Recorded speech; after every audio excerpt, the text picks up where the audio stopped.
Guys, welcome to my YouTube channel Study with Maira। सो कल से जो हमने जीएसटी सीरीज़ स्टार्ट की थी, आज उसकी सेकंड क्लास है। आज की क्लास इम्पॉर्टेंट है और आने वाली 3-4 क्लासेस और भी ज़्यादा इम्पॉर्टेंट है, क्योंकि ये जीएसटी का बेस है। अगर आपको ये समझ में नहीं आएगा तो फिर आपको पूरी जीएसटी समझ में नहीं आएगी। And as you know, GST is very important nowadays, क्योंकि अगर आप अकाउंटेंट की जॉब के लिए भी जाते हैं तो भी इसमें जीएसटी की काफ़ी इंपॉर्टेंस होती है। सो ज़्यादा बात ना करते हुए स्टार्ट करते हैं वीडियो अपनी। सबसे पहले बात कर लेते हैं कॉन्स्टिट्यूशन ऑफ इंडिया। मुझे पता है ये आप लोगों ने काफ़ी लोगों ने पढ़ रखा होगा, बट फिर भी ये जीएसटी का पार्ट है तो मुझे कराना पड़ेगा। पहला कॉन्स्टिट्यूशन हमारा किसने बनाया था? As you know, doctor Bhimrao Ambedkar. Constitution effective कब हुआ था? That is 26 January 1950। अच्छा, कॉन्स्टिट्यूशन जो था हमारा ड्राफ्ट हो गया था, बन गया था 26 नवंबर को 1949 में, लेकिन ये इफ़ेक्टिव हुआ था 26 जनवरी 1950 में। ठीक है, अब बात कर लेते हैं यूनिकनेस का, स्पेशलिटी क्या है हमारी कॉन्स्टिट्यूशन में। वो ये है कि वो लॉन्गेस्ट रिटन कॉन्स्टिट्यूशन है। ठीक है, सबसे लंबा लिखा हुआ कॉन्स्टिट्यूशन है। एक एक सेक्शन, एक एक आर्टिकल लिखा हुआ है। टोटल आर्टिकल्स कितने हैं? 448 है।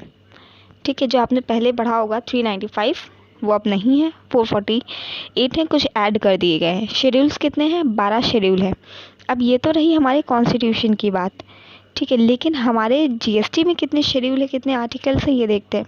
हमारे जीएसटी में 18 आर्टिकल ही काम आते हैं। ठीक है, और जीएसटी में 1 शेड्यूल है। आगे चल के बता देंगे वो शेड्यूल भी कौन सा है।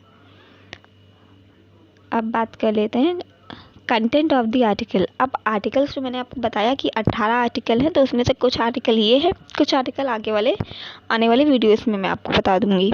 तो articles 45 which is one of the important article.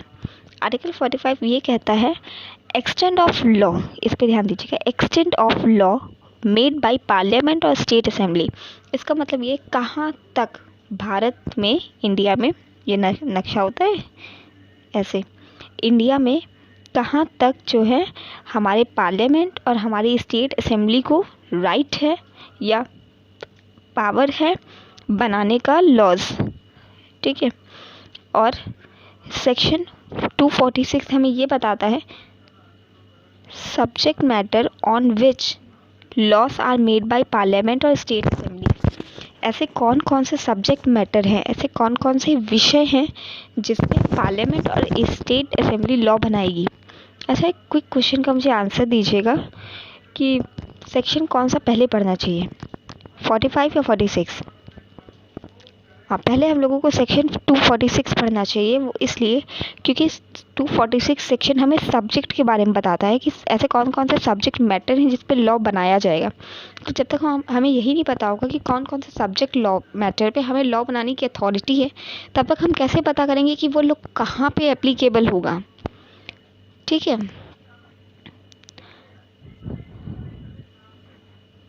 अब आगे बात कर लेते हैं रेसिड्यूटरी सेक्शन 248 रेसिड्यूटरी पावर। ये वो पावर होती है जो पार्लियामेंट के पास होती है। ठीक है, अब इसका आगे यूज़ कैसा होता है मैं आपको बता दूंगी कि इस पावर में पार्लियामेंट कोई भी लॉ बना सकती है। ठीक है, लेकिन जीएसटी जब पार्लियामेंट के पास ये पावर थी, तो जीएसटी इस पावर से क्यों नहीं आई, रेसिड्यूटरी आर्टिकल में क्यों नहीं आई, ये मैं आपको आगे चल के बताऊंगी। जीएसटी जो है किसी भी आर्टिकल से नहीं आई है, ना लिस्ट 1 से आई है, ना लिस्ट 2 से आई है, ना लिस्ट 3 से आई है। क्यों नहीं आई ये मैं आपको आगे बताऊंगी। पहले बात कर लेते हैं आर्टिकल 254। अभी आप सुनते जाइए सिर्फ आर्टिकल, क्योंकि अभी आपको काफ़ी चीज़ें समझ में नहीं आएंगी। आर्टिकल्स कुछ ऐसे जो आपको मेरे नेक्स्ट 2-3 लेक्चर्स में समझ में आ जाएंगे।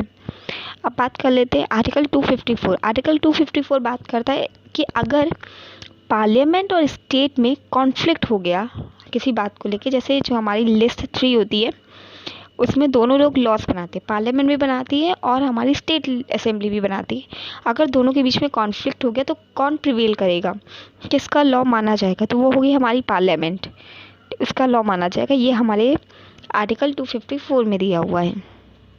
अब बात कर लेते हैं आर्टिकल 265 क्या बोलता है। No tax shall be levy or collected without authority of law. मतलब कोई भी टैक्स लेवी या कलेक्टेड नहीं होगी जब तक कि लॉ अथॉरिटी ना हो लॉ के तहत। जब तक लॉ ना कहे, कानून ना कहे, एक्ट ना कहे, तब तक आप जो है कोई भी टैक्स नहीं लगा सकते। आज बताइए इनकम टैक्स इनकम टैक्स क्यों लेते हैं गवर्नमेंट? क्योंकि इनकम टैक्स एक्ट बना हुआ है 1961। जीएसटी का भी अपना एक्ट बना हुआ है, तो इसीलिए जब तक कोई एक्ट नहीं बनेगा तब तक गवर्नमेंट आपसे टैक्स नहीं लेगी। अब बात कर लेते हैं हम लोग सेक्शन 270 बात करता है distribution of tax in union और स्टेट, कि आप कैसे डिस्ट्रीब्यूट करोगे टैक्स यूनियन और स्टेट में। ठीक है, कौन कौन से टैक्स डिस्ट्रीब्यूट होंगे आगे चल के मैं बताऊंगी कि जीएसटी डिस्ट्रीब्यूट होता है या नहीं होता है। तो उसके बाद बात कर लेते 271 सेस और सरचार्ज। आपको पता होगा सेस और सरचार्ज दोनों पार्लियामेंट लगाती है। ठीक है, अब बात कर लेते आर्टिकल 246A। ये स्पेशल आर्टिकल है 246A। ठीक है, अब इस आर्टिकल के तहत कुछ स्पेशल प्रोविज़न है जो जीएसटी में लगते हैं, वो मैं आगे चल के बताऊंगी। और आर्टिकल 1 डेफिनेशन है जीएसटी का, ये भी मैं डेफिनेशन भी आपको आगे चल के ही बताऊंगी। वैसे डेफिनेशन में कुछ खास नहीं है, डेफिनेशन में इंडिया डिस्क्राइब किया हुआ है। कर लेते हैं कि कितने लिस्ट होते हैं। ठीक है, कॉन्स्टिट्यूशन ऑफ इंडिया का जो भारत का संविधान है उसमें कितने लिस्ट होते हैं? उसमें 3 लिस्ट होते हैं। ठीक है, पहला यूनियन लिस्ट होता है, दूसरा स्टेट लिस्ट होता है, तीसरा कॉन्करेंट लिस्ट होता है। तो कुछ मैटर दिए होते हैं यूनियन लिस्ट में, ठीक है, जिसमें पार्लियामेंट लॉ बनाती है। कुछ मैटर स्टेट लिस्ट में दिया हुआ जिसमें स्टेट असेंबली लॉ बनाती है। और कुछ मैटर जो है वो कॉन्करेंट लिस्ट में दिए होते हैं जिसमें स्टेट असेंबली और पार्लियामेंट दोनों लॉ बनाती है। लेकिन अगर कोई भी कॉन्फ्लिक्ट होता है तो आर्टिकल 254 के तहत प्रिवेल जो है वो पार्लियामेंट ही करती है कॉन्करेंट लिस्ट में भी। ठीक है, तो इतना क्लियर हो गया। अब बात कर लेते हैं हम लोग आगे।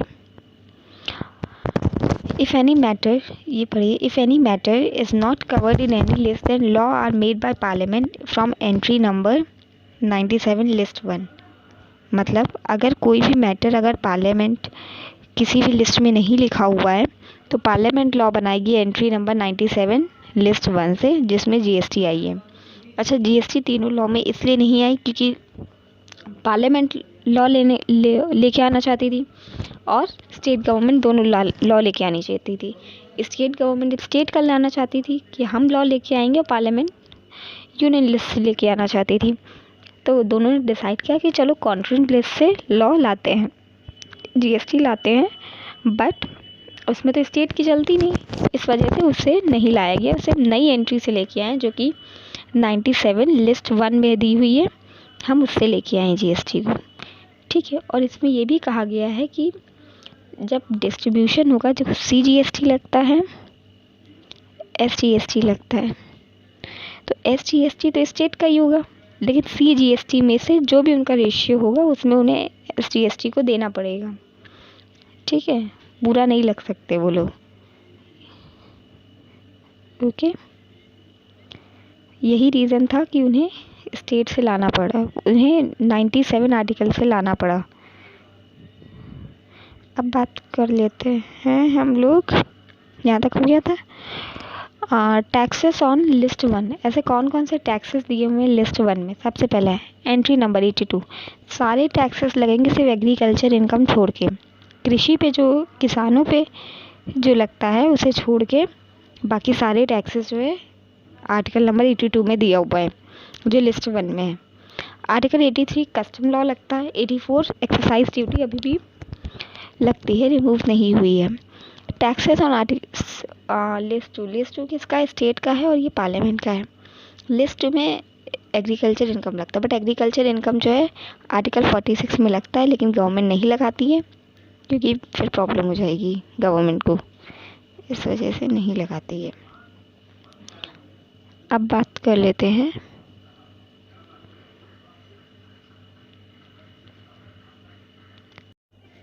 Now study what is India. Bharat क्या होता है? मुझे पता है आप सबने ज्योग्राफी पढ़ रखी है, आपको पता है भारत का क्या होता है, लेकिन मैं जीएसटी की बात कर रही हूँ। जीएसटी में ना इंडिया का मतलब ही चेंज हो जाता है। तो लेट्स स्टार्ट, मैं आपको यहाँ समझाती हूँ। आपको क्या लगता है कि जीएसटी सिर्फ इंडिया में ही लगती है? इंडिया के अंदर ही लगता है। आप बाहर जाओगे तो आपको जीएसटी नहीं देना पड़ेगा। पानी में भी जीएसटी लगता है। तो मैं आपको डायग्राम बना के दिखाती हूँ। ये है हमारा इंडिया और ये है हमारा ब्लू ब्लू पानी, ठीक है। ये हमारा ब्लू ब्लू पानी। तो मान लीजिए यहाँ पे यूपी है, ठीक है, एमपी है, राजस्थान है। इसमें तो जीएसटी लगेगा ही लगेगा। और यहाँ पे 12 नॉटिकल माइल तक जीएसटी लगता है और 200 नॉटिकल माइल पे भी जीएसटी लगता है। यहाँ तक तो हमारा इंडिया है ही, 12 नॉटिकल माइल तक। बट यहाँ पे सिर्फ नेचुरल गैस के लिए ही हम इसे इंडिया मानते हैं, अदरवाइज ये इंडिया नहीं है। 200 नॉटिकल माइल को हम तभी इंडिया मानते हैं जब नेचुरल गैस वगैरह हमें चाहिए होता है। 12 नॉटिकल माइल तक तो हमारा इंडिया है ही है, उसकी तो कोई बात ही नहीं है, ठीक है। अब चलिए मैं आपको हाँ, 200 नॉटिकल माइल वाला सिर्फ नेचुरल गैस की बात करता है। अब हम बात कर लेते हैं ये बेस लाइन क्या होती है। बेस लाइन वो जो ये इंडिया है, इसके अंदर वाला बेस लाइन होती है, ठीक है। तो और ये रहा 12 नॉटिकल माइल, ये रहा 200 नॉटिकल माइल। तो स्टेट हमारे पास कितने हैं? 28, जो कि आप लोगों ने पढ़ा है ज्योग्राफी में। यूनियन टेरिटरी विद लेजिस्लेचर 3 हैं, विदाउट लेजिस्लेचर ये रहे बाकी के। तो विद लेजिस्लेचर जो यूनियन टेरिटरी हैं उसको हम डीम्ड स्टेट मानते हैं, ठीक है। उस हिसाब से हमारी जो स्टेट है वो 31 हुई। दिल्ली, पौंडीचेरी और जम्मू कश्मीर को हम स्टेट मानते हैं। डीम्ड स्टेट, ये देखो ना ग्राफ, डीम्ड स्टेट, उस हिसाब से हमारी जो स्टेट है वो 31 है। और बाकी के जो हमारे विदाउट लेजिस्लेचर वाले हैं वो हमारे क्या हैं? यूटी है, यूनियन टेरिटरी, ठीक है। और ये देखो 200 नॉटिकल माइल, यहाँ पे सिर्फ नेचुरल गैस और ऑयल पर्पस के लिए हम उसे इंडिया मानते हैं, अदरवाइज हम उसे इंडिया मानते ही नहीं हैं। ओके, अब मैं आपको आगे ये ग्राफ अगर आप कमेंट करेंगे तो मैं आपको एक बार फिर से समझा दूंगी। अगर नहीं आया हो तो प्लीज़ बताइएगा। ये वैसे मैंने देखिए एग्ज़ाम दे रखा है। ये रहा डीम्ड स्टेट, प्रेस किया हुआ है मैंने यहाँ पे, ये देख रहे हैं, ये 3 लेके इधर लेके मैंने प्रेस किया है डीम्ड स्टेट, ठीक है। तो ध्यान रखिएगा, अगर नहीं आया तो कमेंट करिएगा, मैं आपको समझा दूँगी वापस से।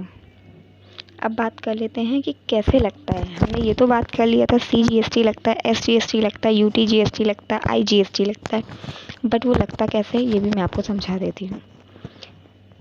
एग्जाम्पल समझिए, मान लीजिए एक ये स्टेट, अच्छा चलिए पहले मैं आपको लिखवा के समझाती हूँ। अगर एक स्टेट से दूसरे स्टेट में जाएगा तो IGST लगता है, ओके। अगर एक स्टेट से उसी स्टेट में रहेगा तो SGST प्लस CGST लगता है, ठीक है। और अगर यूटी में रहता है तो हम उसे UGST कहते हैं, ओके। अब मैं आपको विद डायग्राम समझाती हूँ। ये लीजिए, मान लीजिए ये है, ठीक है, और एक ये है, ये हमारा यूपी, ये भी है हमारा यूपी, सेम स्टेट है। तो इसमें क्या लगेगा? SGST प्लस CGST, ठीक है, क्योंकि सेम स्टेट है। और अगर सेम स्टेट ना होगे, अगर ये यूपी ना होता, ठीक है, इसको मान लेते हैं मुंबई होता तो IGST लगता, क्योंकि एक स्टेट से दूसरे स्टेट में जा रहा है इसलिए, ठीक है।